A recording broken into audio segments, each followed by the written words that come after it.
So hello guys, welcome back to my channel with the education. आज हम आपको बताएंगे कि गॉस के नियम के अनुप्रयोग में अनंत विस्तार की समतल आवेशित अचालक चादर के निकट वैद्युत क्षेत्र की तीव्रता, जो कि क्लास 12th में बोर्ड एग्जाम 2026 के लिए मोस्ट इंपॉर्टेंट है। तो आज हम बताएंगे कि आप इसकी प्रूविंग कैसे कर सकते हैं। एंड हम आपको सबसे पहले डायग्राम देखेंगे कि जहाँ पर एक अनंत लंबाई की समतल आवेशित चादर दे रखी है, जिस पर प्लस क्यू आवेश एक समान, ये प्लस क्यू आवेश है जो एक समान रूप से पूरी चादर पर वितरित है। और यहाँ पर इसका जो चादर का पृष्ठीय आवेश घनत्व है वो मेरा सिग्मा दे रखा है, ये मेरा सिग्मा दे रखा है। तथा इस पर एक हमारा पाइप टाइप का पड़ा हुआ है, मतलब जहाँ पर हमें इसके सेंटर पर एक बिंदु P दे रखा है, जहाँ पर हमें वैद्युत क्षेत्र की तीव्रता ज्ञात करनी है। और इस बेलन, ये जो हमारी बेलन होगी, बेलन का अनुप्रस्थ काट क्षेत्रफल हमारा DA, मतलब सूक्ष्म क्षेत्रफल माना जाएगा DA।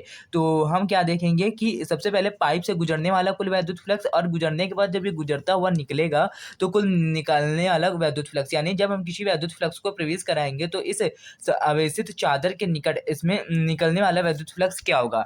तो माना कि कोई अनंत विस्तार की समतल आवेशित चादर जिस पर प्लस क्यू आवेश एक समान रूप से वितरित है तथा इसके प्रति एकांक क्षेत्रफल पर पृष्ठीय आवेश घनत्व सिग्मा है तथा अनुप्रस्थ काट क्षेत्रफल ए है, तो इस पर स्थित वैद्युत क्षेत्र की तीव्रता ज्ञात करनी, यानी इस पर स्थित बिंदु पी पर हमें वैद्युत क्षेत्र की तीव्रता ज्ञात करनी होगी। तो हम आगे देखते हैं।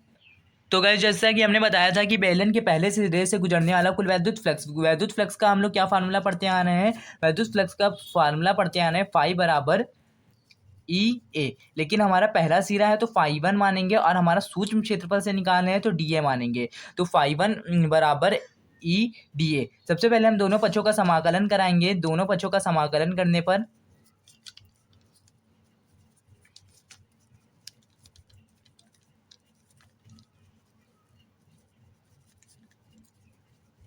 यही चीज, सेम चीज हम आगे भी कराएंगे या ऐसे ही रख दें चाहे तो।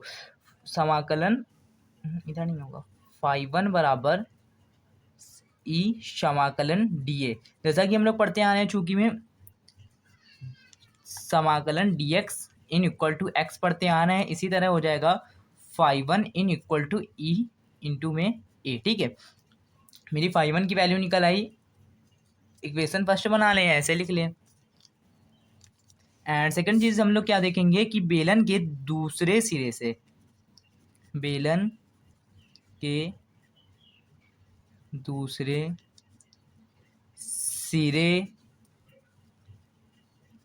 से निकलने वाला वैद्युत फ्लक्स, यानी पहले सिरे से गुजरने वाला और दूसरे सिरे से निकलने वाला, तो फाई टू बराबर में ई, चाहे तो डी ए करके समाकलन कर दें, हम लोग डायरेक्ट भी ले लें, एक जगह हम लोग करा चुके हैं तो इक्वेशन सेकंड हो जाएगी।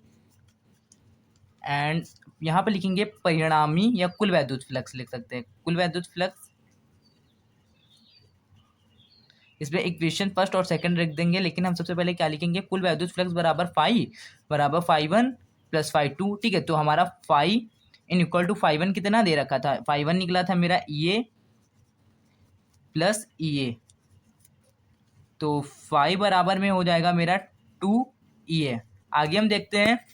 जो हमारा पीछे निकला था हमने यहाँ पर नोट कर लिया है। आगे देखेंगे फाई बराबर टू ई, यहाँ पर लगाएंगे गॉस की प्रमेय से, गॉस की थ्योरम जो होगी यहीं पर लगा देंगे, गॉस की प्रमेय या नियम से।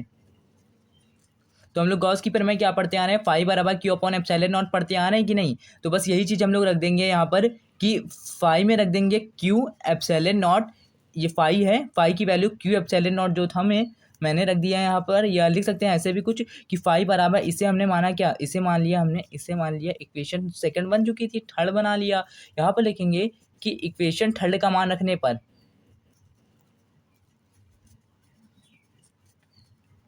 का मान, इक्वेशन थर्ड का मान रख देंगे Q epsilon naught N equal to two E A. अब हम आगे हम लोग क्या देख सकते हैं कि हम लोग क्या पढ़ते आ रहे हैं, सिग्मा बराबर क्यू अपॉन ए पढ़ते आ रहे हैं कि नहीं। तो बस यही चीज़ हम लोग क्या करेंगे, और क्यू बराबर क्या हो जाएगा मेरा, सिग्मा हो जाएगा, ए हो जाएगा। ठीक है, ये चीज़ हमें चूंकि में माननी होगी।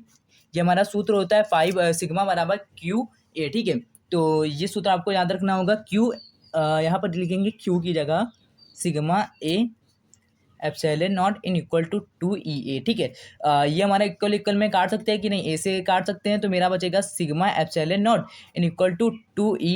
तो हम ई वैद्युत क्षेत्र की तीव्रता का फॉर्मूला निकालेंगे, ई बराबर सिग्मा अपॉन 2 एप्सिलॉन नॉट, जो कि ये सूत्र हमारा मोस्ट इंपॉर्टेंट है फार्मूला। यही मेरा प्रूव करना था, प्रूव हो गया। ये हमारा हर न्यूमेरिकल या मोस्ट इंपॉर्टेंट बोल सकते हैं, बहुत इंपॉर्टेंट है हमारे लिए, जो हर बोर्ड एग्जाम में इसका कोई ना कोई न्यूमेरिकल फंस ही जाता है। Thank you so much guys.